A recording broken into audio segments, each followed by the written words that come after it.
Fala aí, meninos e meninas, como é que vocês estão? Tranquilos, sossegados? Pessoal, eu sou o professor Leopoldo e estou aqui hoje para falar com vocês sobre espelhos esféricos. Vamos lá? Muito bem, pessoal. Olha só. A gente tem ali uma casca esférica. O que é uma casca esférica, pessoal? É uma esfera oca, beleza? E nós vamos fazer um corte nessa casca esférica, beleza? Cortamos ela. Isso que sobrou aqui, ó, é uma calota esférica. E essa calota esférica tem dois lados, duas faces. Uma face interna, que é chamada de face côncava, e uma face externa, que é a face convexa. Então eu consigo produzir, ó, dois espelhos. Um espelho côncavo e um espelho convexo, dependendo da parte que vai refletir a luz. Se quem refletir a luz for a face côncava, eu tenho um espelho côncavo. Se quem refletir a luz for a face convexa, aí eu vou ter um espelho convexo. Beleza? Muito bem. Então aqui, ó, nós temos a representação de um espelho côncavo, ó, a luz batendo na face côncava. Beleza? Aí a gente pode representar ele graficamente dessa maneira aí, ó. Uma curvinha com os tracinhos na parte onde não vai refletir luz. Nesse caso, na face convexa. Beleza? Muito bem. Já quando eu tenho um espelho convexo, é a face convexa quem vai refletir a luz, a face externa. Beleza? Se fosse uma colher, por exemplo, você pode falar que as costas da colher estão refletindo a luz. Beleza, pessoal? Então a representação gráfica disso vai ser com os tracinhos agora do outro lado, os tracinhos na face côncava. Ok? De maneira que é a face convexa quem vai refletir a luz. Certinho, pessoal? Muito bem. Agora olha só. Todo espelho esférico, pessoal, ele tem alguns elementos que são geométricos. Como assim? Então aqui nossa calota esférica, que era parte de uma esfera, não era? E essa esfera, pessoal, tem um ponto central, um centro. Nesse caso nós vamos chamar então de centro de curvatura do espelho. Beleza?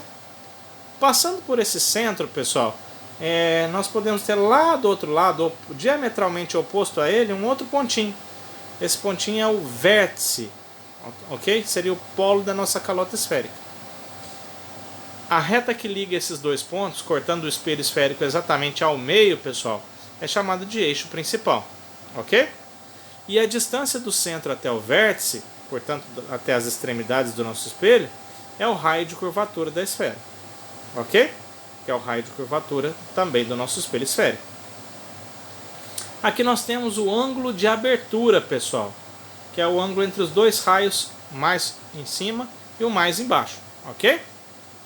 Agora, no espelho côncavo, então nós temos aqui o eixo principal, o vértice, que é o pontinho onde o eixo principal corta o espelho, e o centro, beleza? De maneira que a distância entre os dois a gente já sabe que é o raio. E no ponto exatamente central, no meio entre o centro e o vértice, nós temos um terceiro ponto, pessoal.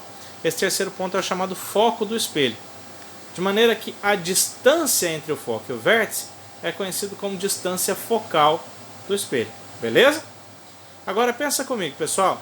Se esse foco está exatamente no meio do caminho, então nós podemos dizer que a distância focal é a metade do raio de curvatura do nosso espelho, beleza? E isso tanto faz, pessoal, se o espelho for côncavo ou convexo. Temos aqui o vértice, o centro, o foco e a distância focal sendo a distância entre o foco e o vértice do mesmo jeito, de maneira que a distância focal é metade do raio de curvatura. Beleza? Então tanto faz se o espelho é côncavo ou convexo. Ele tem os mesmos elementos, um eixo principal, um vértice, um foco, um centro. A distância entre o foco e o vértice é a distância focal, a distância entre o vértice e o centro é o raio de curvatura, de maneira que a distância focal é sempre metade do raio de curvatura. Beleza, galerinha? Muito bem. Agora olha só, pessoal.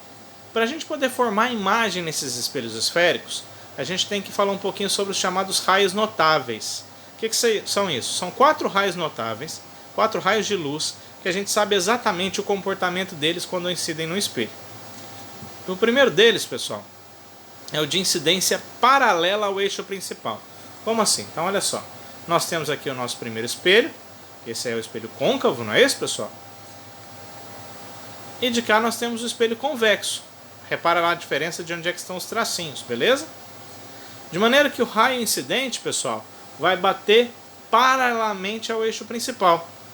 Agora qual é o detalhe importante, pessoal? Toda vez que o raio de luz bate paralelamente ao eixo principal, ele vai ser refletido na direção do foco. Então repete comigo. Bateu paralelo, vai para o foco. E aí tanto faz, pessoal, se o espelho é côncavo ou se ele é convexo. A diferença é a seguinte, ó. Quando o espelho é convexo, o foco está lá dentro do espelho, não tá? O raio de luz não consegue entrar dentro do espelho. Então o que ele faz?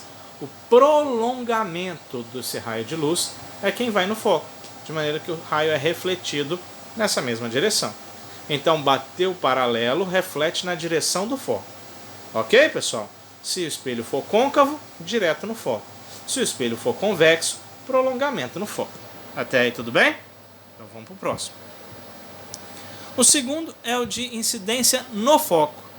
Vamos lembrar, pessoal, lá quando a gente falou dos princípios da óptica, lá no inicinho tinha um princípio chamado princípio da reversibilidade dos raios de luz, que era aquele que dizia que o caminho da luz era de ida e de volta, igualzinho, lembra? Então pensa comigo, se o raio de luz que bate paralelo vai para o foco, o que bate no foco vai voltar para onde, pessoal? Muito bem, paralelo.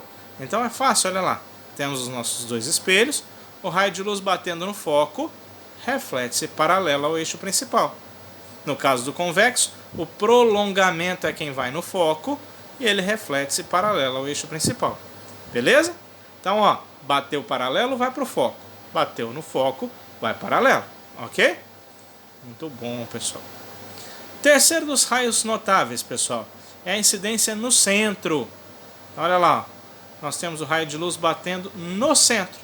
Observe que ele bateu no centro e voltou por onde? Pelo centro também. Então, tanto faz se o espelho é côncavo ou convexo, pessoal. Bateu na direção do centro, volta na direção do centro. A diferença é que se o espelho for convexo, quem vai no centro é o prolongamento do raio de luz. Ok, pessoal? E o quarto do raio notável é aquele de incidência no vértice, pessoal.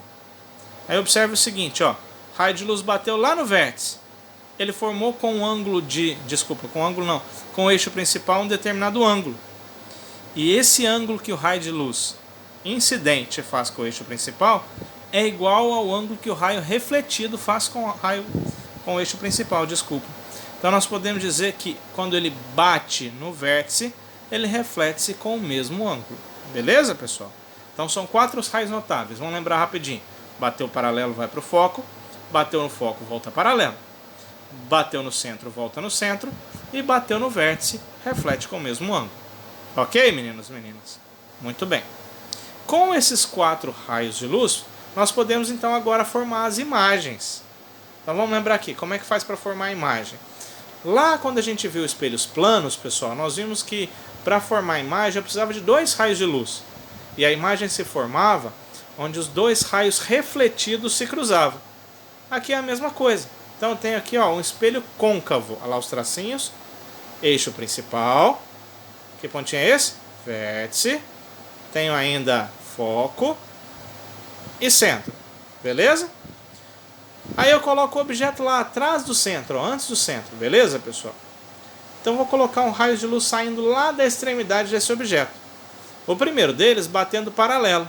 E quando bate paralelo vai para onde mesmo, pessoal? Muito bem, para o foco. Exatamente. Já o raio de luz que bate no foco reflete paralelo. Então observe que os 2 raios refletidos cruzaram-se ali embaixo, entre o centro e o foco. Então é ali que vai se formar a nossa imagem, pessoal. Beleza? Agora, detalhe sobre essa imagem. Ela está de cabeça para baixo, não está? Então ela é chamada de invertida. Além disso, ela ficou menor do que o objeto. Então ela é menor. E ela está do mesmo lado do espelho que o objeto. Não usei os prolongamentos dos raios de luz para formar a imagem.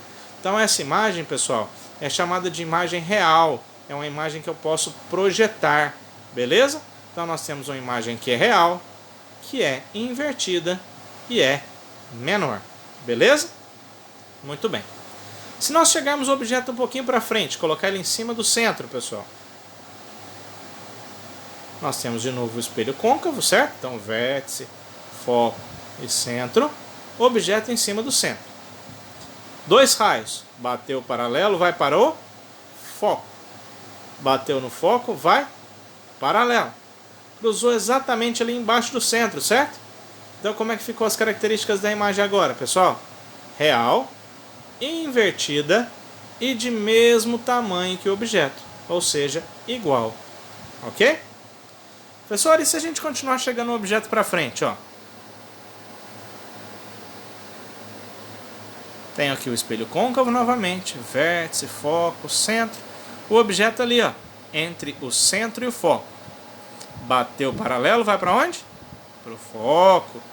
E bateu no foco, reflete paralelo. Meninos, meninas, agora a imagem ficou lá atrás, ó, grandona, não ficou? Precisou usar prolongamento? Ainda não. Então essa imagem ainda é real, ok? Além disso, continua de cabeça para baixo, invertida, e agora é maior do que o objeto. Ok, meninos, meninas? Professor, mas e se eu colocar o objeto agora em cima do foco? Vou colocar de novo o nosso espelho côncavo e vamos colocar o objeto aqui em cima do foco. Bateu o paralelo, reflete para onde mesmo? No foco, professor. Professor, mas agora não dá para usar o que bate no foco. Qual que eu escolho? Tanto faz. Posso usar o que bate no vértice, não pode? Bateu no vértice, reflete com o mesmo ângulo. Estão lembrados? Muito bem. Agora pensa comigo. Os raios de luz refletidos se cruzaram aqui? Não, né? Se eu fizer os prolongamentos deles, eles cruzaram? Também não. Quer dizer que essas duas retas são paralelas, não são? E aí você já sabe, retas paralelas nunca se cruzam, certo? Errado, pessoal. Para o nosso olho, as retas paralelas se cruzam sim. Cruzam aonde? No infinito. Então, esses dois raios de luz vão se cruzar lá no infinito. Então, é lá que está a imagem. Essa imagem que se forma lá no infinito, pessoal, a gente chama de imagem imprópria. Ou seja, a gente não sabe nada sobre ela. Se ela é real, virtual, ela é imprópria. Beleza? Muito bem. Continuando chegando o objeto para frente, pessoal. Agora nós vamos colocá-lo entre o foco e o vértice. O raio que bateu paralelo reflete no foco. E agora de novo, ó, vou usar o que bateu no vértice, que reflete com o mesmo ângulo. De maneira que eles não se cruzaram aqui. Então eu faço o quê? Os prolongamentos. Aí cruzou os prolongamentos, pessoal? Cruzou lá dentro do espelho? Professor, mas se eu tivesse escolhido o que bate no centro? Bateu no centro, volta pelo centro. Cruzou no mesmo pontinho, tá vendo? Então tanto faz os raios notáveis que você escolher. O que importa é que a imagem está aqui. Agora eu precisei usar os prolongamentos, então essa imagem agora é chamada de virtual. Beleza, pessoal? Além disso, ela não está mais de cabeça para baixo, então ela é uma imagem direita. E como vocês podem ver, ela ficou maior do que o objeto. Até aí tudo bem? Muito bom, galerinha. Agora, e se o espelho for convexo? Aí eu também tenho 5 casos de formação de imagem, professor? Não, pessoal, aí só tem um. Por quê? Porque não dá para enfiar o objeto lá dentro do espelho e colocar ele atrás do centro, em cima do centro. Só dá para colocar ele em uma posição, antes do vértice. Então o objeto no espelho convexo está sempre antes do vértice. Então a imagem vai ser sempre do mesmo tipo. Que tipo, professor? Ó, vamos lá. 2 raios notáveis. Bate paralelo, volta no foco. Bate no centro, volta no centro. Cruzou ali, pessoal? Cruzou, né? Dentro do espelho. De maneira que essa imagem ficou sendo virtual, já que eu precisei dos prolongamentos. Ela é direita e ela é menor do que o objeto. Não sei se vocês perceberam, pessoal, nós tivemos 3 imagens que eram reais e todas eram invertidas. E 2 imagens que são virtuais e todas são direita. E também no espelho plano a imagem é virtual e direita. Então, meninos e meninas, lembra aqui, ó, toda vez que a imagem for real, ela é invertida. E toda vez que a imagem for virtual, ela é direita. Beleza? Muito bem. Essas são as imagens que nós temos. Até aí tudo bem? Muito bom. Mas professor, basta saber formar as imagens? Não, pessoal, claro que não. A prova de vestibular, onde você quer que você vá fazer, ela pode te perguntar exatamente a localização dessa imagem. Aonde ela está, a que distância do espelho ela está. E aí para isso, nós temos a equação dos pontos conjugados, também conhecida como equação de Gauss. É aquela que diz o seguinte, ó, 1 sobre a distância focal é igual a 1 sobre a distância do objeto ao espelho, que a gente chama de P, mais 1 sobre a distância da imagem ao espelho, que a gente chama de P'. Então 1 sobre F é igual a 1 sobre P mais 1 sobre P', onde F é a distância focal, P é a distância do objeto ao vértice do espelho e P' é a distância da imagem ao vértice do espelho. Essa equaçãozinha ficou conhecida aí, pessoal, no meio estudantil como equação da fimose, né? É muito facinho assim. Uma fimose é igual a um pinto mais uma P'. Beleza? Muito bom, galerinha. Agora, também posso querer saber o tamanho da imagem. Saber a relação entre ela e o objeto. Quantas vezes ela é maior ou menor que o objeto? E aí nós temos a equação do aumento linear transversal. Então esse aumento é a razão entre o tamanho da imagem e o tamanho do objeto, I sobre O, que também pode ser obtido como menos P' sobre P, de acordo com Gauss. Ok, pessoal? Então nós temos A é igual a I sobre O, que é igual a menos P' sobre P, de maneira que o A é o aumento linear, I é o tamanho da imagem e O é o tamanho do objeto. P' e P a gente já sabe, P' é a distância da imagem ao vértice e P do objeto ao vértice. Então, se a outra equação ficou conhecida como equação da fimose, pessoal, essa aqui é a equação da circuncisão. A circuncisão é a operação para tirar a fimose, né, pessoal? Então é fácil, é assim, ó. Ai, operei. Tem menos P' no meu pinto. Beleza? Muito bem, galerinha. Agora, olha só. Para a gente usar essas equações, pessoal, é importante usar a referência de Gauss, a convenção de sinais. Gauss utilizou o seguinte, então, ó. Tudo que está do lado real é positivo. Tudo que está do lado virtual é negativo. Tudo que está acima do eixo principal é positivo. Tudo que está abaixo do eixo principal é negativo. Beleza? Muito bem. De maneira que ficou assim, pessoal. Isso tanto faz se o espelho é côncavo ou convexo. Ó. Então ficou assim. Se o espelho é côncavo, a distância focal vai ter sinal positivo. Já se o espelho é convexo, a distância focal vai ter sinal negativo. Então, se lá no exercício ele falar assim para vocês, pessoal, um espelho côncavo, distância focal 10, na hora de jogar a equação, é côncavo mais 10. Agora, se ele disser um espelho convexo de distância focal 10, na hora de jogar na equação, como é convexo, menos 10. Beleza? Muito bem. O P' vai ser positivo quando a imagem for real e negativo quando ela for virtual. O tamanho da imagem é positivo quando ela é direita, negativo quando ela é invertida. E o mesmo vale para o objeto, pessoal. Objeto direito, o O é positivo, objeto invertido, o O é negativo. Já o módulo do aumento, pessoal, quando ele for maior do que 1, significa que a imagem é maior que o objeto. E se o módulo do aumento for menor do que 1, estiver entre 0 e 1, aí significa que a imagem é menor que o objeto. Professor, e se o módulo do aumento der 1? Aí a imagem é igual ao objeto, né, pessoal? Muito bem. Por hoje é só. Fiquem com Deus. E lembrem-se, galerinha, fiquem em casa.